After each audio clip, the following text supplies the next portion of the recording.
It pains me sometimes to see how we fail people. I remember sitting in reviews and asking people, look, you have a six-member team, of which only two are actually producing or being productive. These remaining four are worrying. How are they coping up? What are you doing about them? All I know is about another 3-4 weeks from then, two of them have resigned. And when I ask the manager what happened, they're likely to come back and say, look, we spoke to them about the performance as to how they had to keep up, and two people are performing and how they need to come on to the same table. And they couldn't cope up with the new expectation.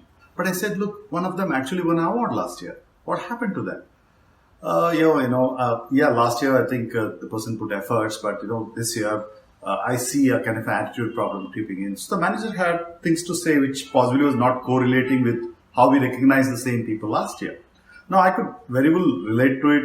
In my first job when I was in a training program, all of us freshers, about 40 of us in a 35-day training program, I looked up to one guy who was the topper.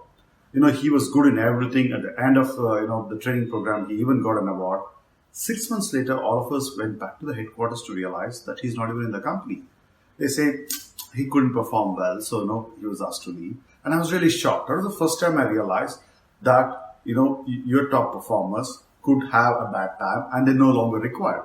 And somehow these guys have the knack of getting those signals. Something happens, doesn't it?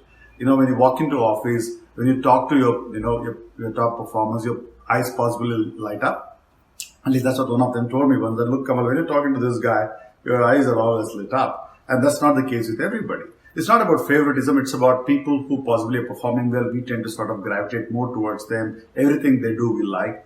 At the same time, we'll always have people who are struggling to perform. And those patterns repeat. That if I look at people who are performing on a year-on-year basis, every year somebody performed last year, some of them are not performing this year. And suddenly, in our own eyes, they sort of drop down. How do we fail these guys? And how do we actually, allow an atmosphere where there is a space for people to come back and perform?